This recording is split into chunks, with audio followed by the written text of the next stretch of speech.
Bambang Wuryanto atau lebih dikenal dengan nama Bambang Pacul dipecat Ketua Umum PD Perjuangan Megawati Soekarno Putri. Bambang Pacul dipecat atau dicopot dalam jabatannya sebagai Ketua DPD PD Perjuangan Jawa Tengah. Sebagai gantinya, Megawati menunjuk politisi senior sekaligus Ketua DPC PDI Kota Solo FX Hadi Rudiatomo sebagai pelaksana tugas Ketua DPD PDI Jawa Tengah.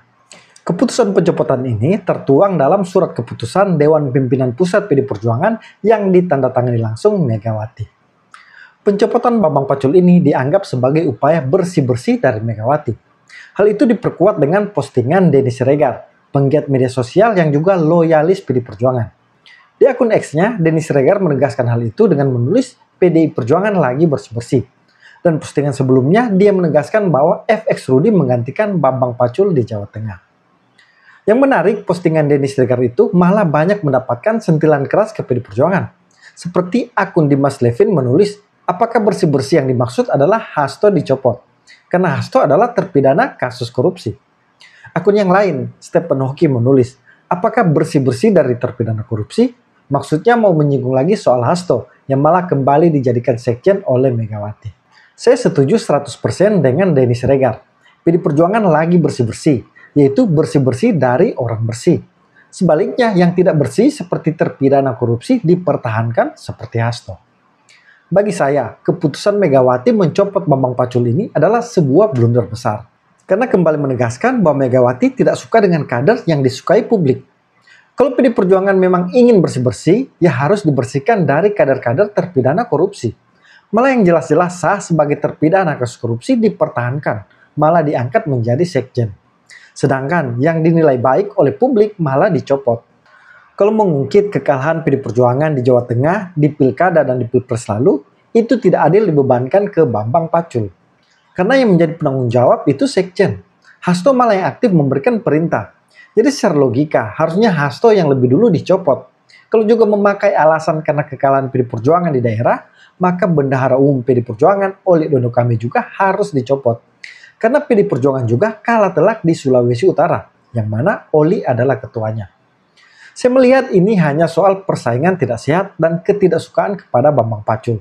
Ada kader yang merasa terganggu dengan Bambang Pacul, atau juga Megawati sendiri yang merasa terganggu. Gaya memimpin Megawati seperti ini yang membuat banyak kader potensial cabut dari PD Perjuangan. Karena Megawati terlalu otoriter, seperti kata mantan pendiri PD Perjuangan Laksamana Soekardi. Megawati menjadi seperti raja atau ratu yang tidak bisa ditentang. Siapa yang berbeda pasti akan disingkirkan. Sebagai sebuah partai yang memakai nama demokrasi tapi tidak mentolerir perbedaan pendapat. Malahan Laksamana Soekardi menyamakan Megawati dengan Soeharto.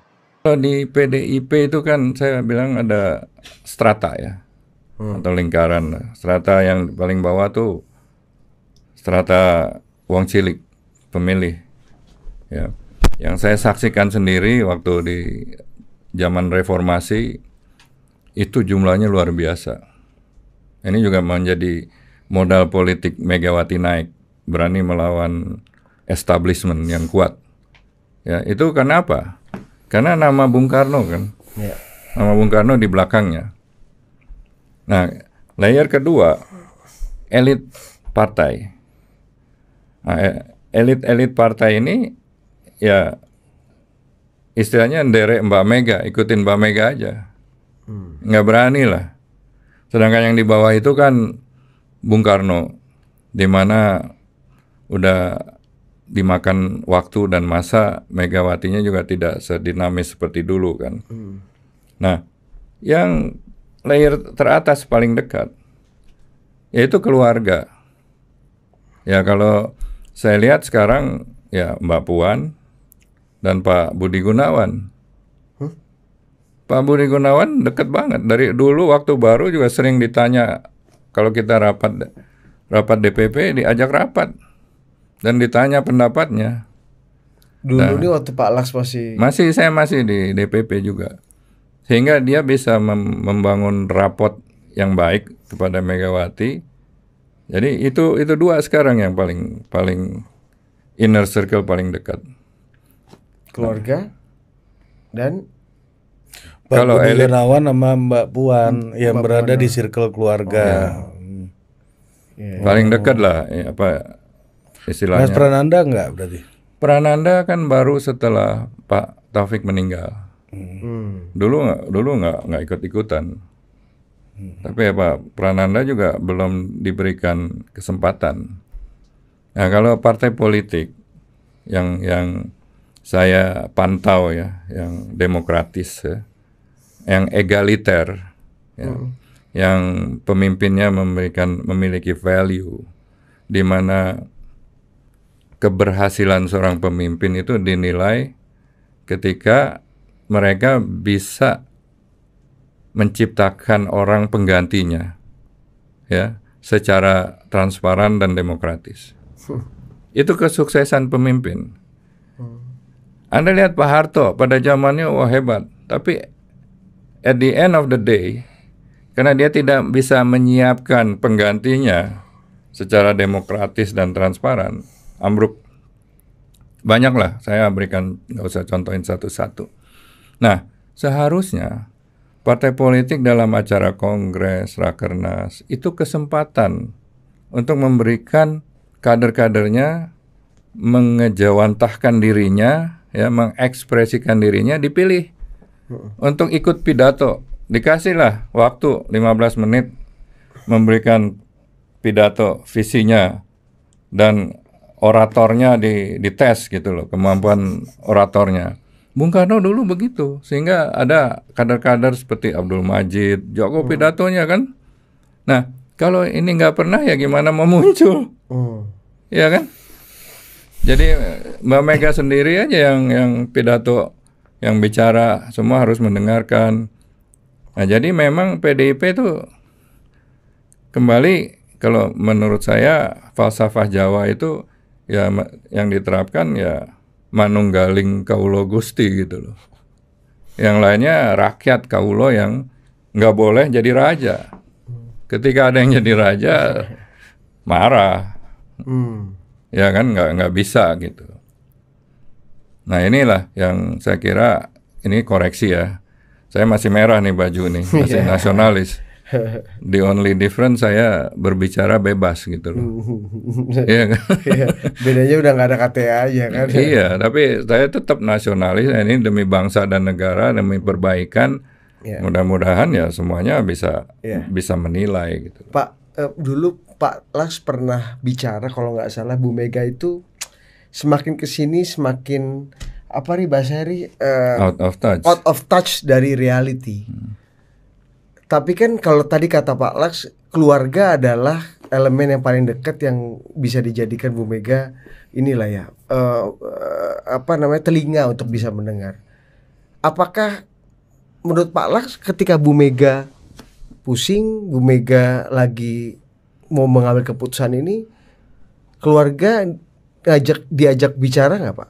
Elemen keluarga yang tadi Pak Laks katakan itu, atau siapa sih Pak? Bu Mega lean on kepada siapa gitu Bu Mega untuk bisa berdiskusi lebih egaliter gitu? Ya tentu dia bisa panggil siapa aja. Ya kadang-kadang dipanggil sih, tapi dalam tahap masukan aja, ya untuk dicerna. Nah, makin strata yang makin tinggi ya makin didengar, karena kalau Puan itu benar-benar bisa insist gitu loh, bisa menekan, bisa insist. Ya, saya menyaksikan sendiri ya, bukan analisa ya. Nah, dalam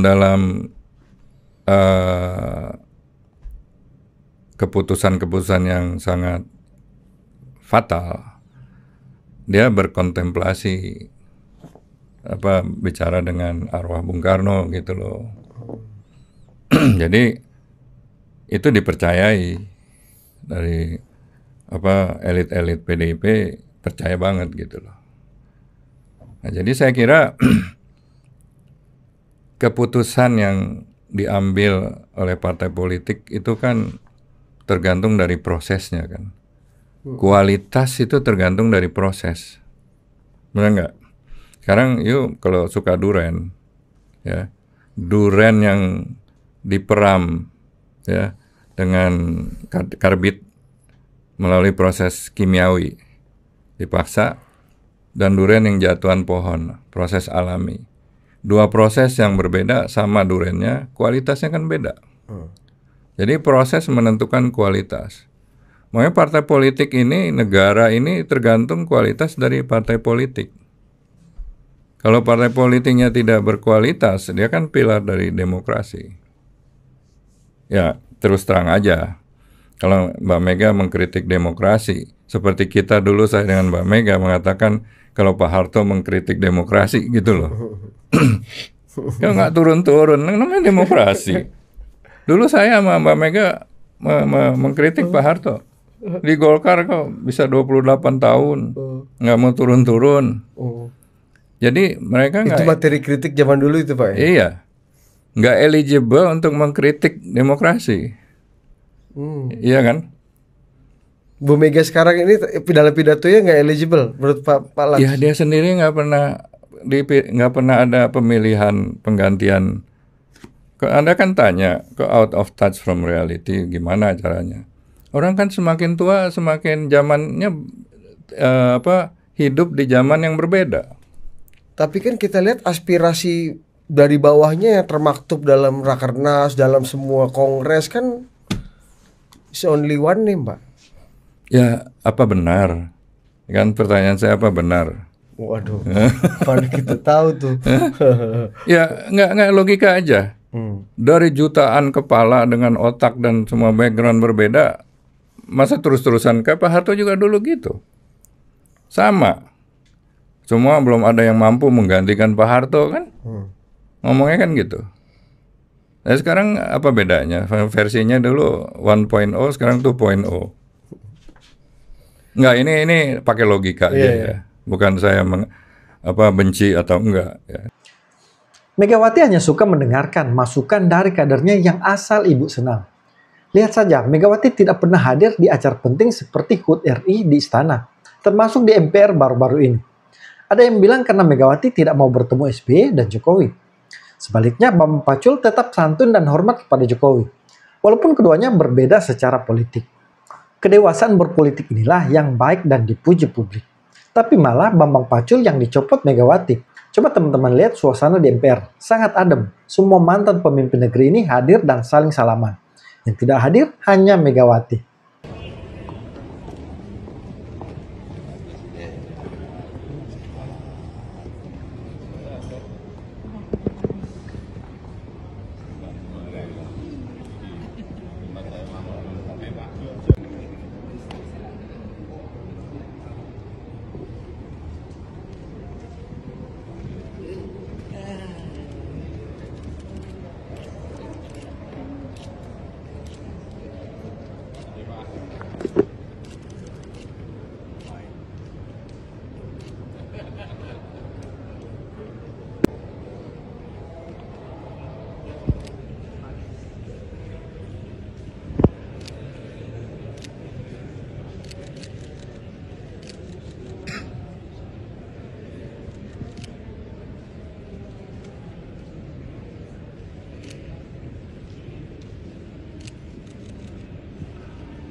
Dada boleh Pak. Terima kasih Bapak.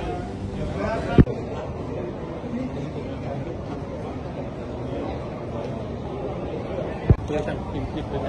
Dekat-dekat aja. Sudah sini.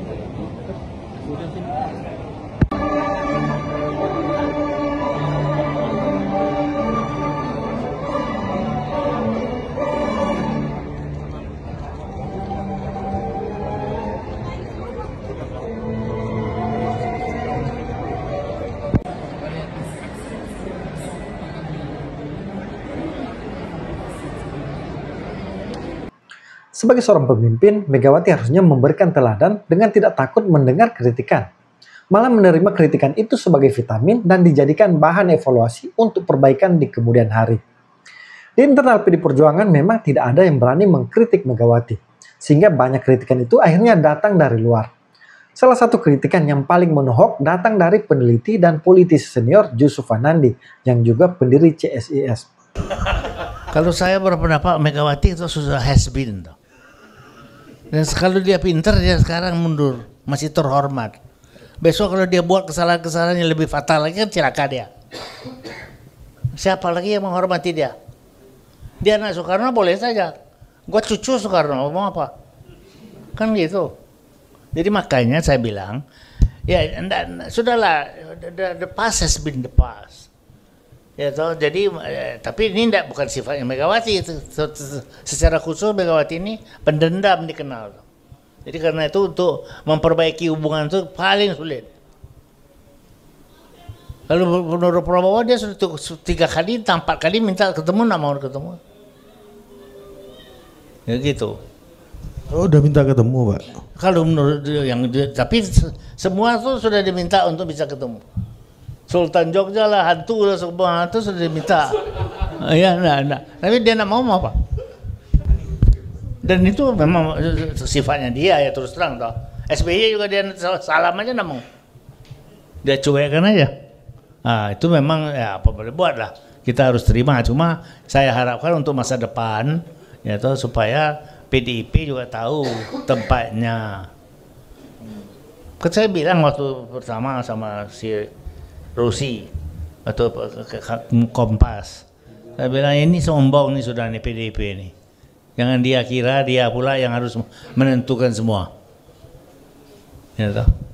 Itu sekarang mudah-mudahan. Tapi kan wajar sombong, Pak. Kita aja nggak berkuasa itu sombong. Apalagi berkuasa anak presiden pernah jadi presiden pula kan? Itu dia kira. Kan ini yang pusing. Dia itu sombong karena dia kira dia betul-betul dia hebat. Padahal dia dalam pikiran benak kita bilang alamak, yang ini pula yang hebat. Nggak ada lagi yang lain. Kan silakan dah lo. Gitu toh. Gue bilang sama si Hasto juga, babel lu tuh, ibu lu tuh mbak lu tertibkan. Ditertibkan kalau bahasa Benny Murdani di Pak coba. Ya. Begitu ceritanya tuh. Iya. Ya, tapi hasil pemilu sekarang nih Pak, ya. Pilpres sekarang, pemilu sekarang, baik. Itu merefleksikan apa yang Pak JW khawatirkan itu enggak? Soal Bu Mega, soal Pak Jokowi, soal. Ya maafkan ya bahwa memang ya ada perbedaan-perbedaan yang tidak perlu sebetulnya. Tapi ya kan nasi sudah jadi bubur. Toh tidak bisa kita bilang maafkanlah sudah lupakan, tidak bisa lupa. Ya toh. Tapi ya sudahlah. Hasil ini kan yang terbaik. Dia nomor 1 di partai, ya toh, antara DPR, lantas yang satu lagi menjadi presiden, kan baik itu sebetulnya. Kenapa mesti satu tangan semua? Itu cari penyakit namanya kalau semua di satu tangan. Menurut Bapak kenapa Mas Ganjar bisa dapat 16% itu apa yang menyebabkan Ganjar bisa Jatuh. segitu Pak? Ya Jatuh, Pak. pertama kalau menurut saya terang adalah tidak dipersiapkan dengan baik. Kan dari permulaan mau juga anaknya, puan. Tahu-tahu puan itu 1% terus. Mau diapain? Oh terpaksa lekas harus kembali kepada Ganjar. Ganjar yang kondor. Nggak siap juga karena akhirnya dia nggak tahu sendiri benar atau enggak jadinya.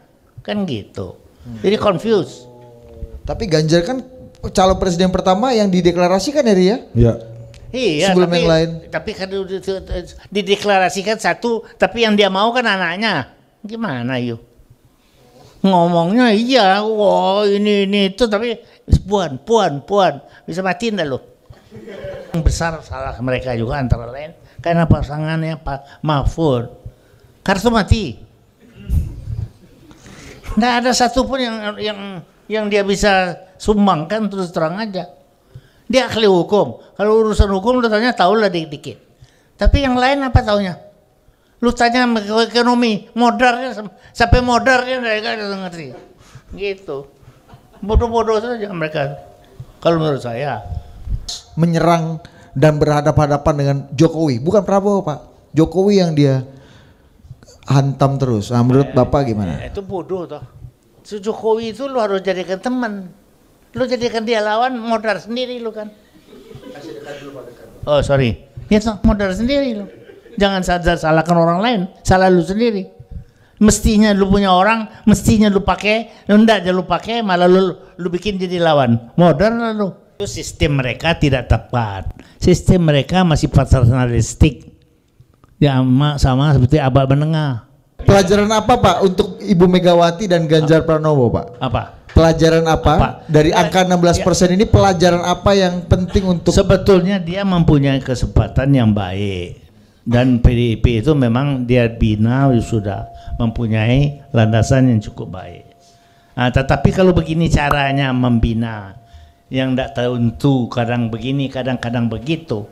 Jadi lama-lama juga tidak ada banyak artinya. Toh. Sekarang aja sudah sama Golkar. Besok siapa bilang? Kalau dia tidak ada, siapa yang menjadi PBB? Siapa Pak? Dia tidak tahu Pak. Kalau PDIP aja tahu, hebat dia sudah. Dia pun tidak tahu.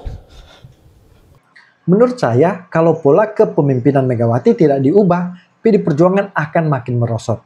Banyak kader akan lari, rakyat akan semakin antipati. Apalagi setelah tidak mendukung RUU perampasan aset, Megawati juga menjadikan kader terpidana korupsi sebagai sekjen. PDIP bukan lagi partai wong cilik. Slogan itu harus diganti. Mungkin dengan slogan partai pertama dalam sejarah dengan sekjen terpidana korupsi. Megawati seperti tidak sadar kebijakan-kebijakannya makin merusak citra PD Perjuangan itu sendiri. Bagi saya, seorang rakyat biasa non-parpol dengan melihat PD Perjuangan saat ini sudah jauh dari harapan. Masih lebih realistis rakyat memilih PSI, partai dengan semangat baru yang anti korupsi, mendukung RUU perampasan aset dan partai pertama yang menjadi super terbuka. Tidak ada elit atau darah biru di PSI, semua kader memiliki hak yang sama dan setara. Jadi kalau PD Perjuangan tidak berbenah akan terus merosot, dan suatu saat akan disalib PSI. Dan ketika sang banteng tertunduk di kaki gajah, saat itu saya pikir sudah terlambat bagi Megawati. Dan penyesalan selalu datang paling akhir.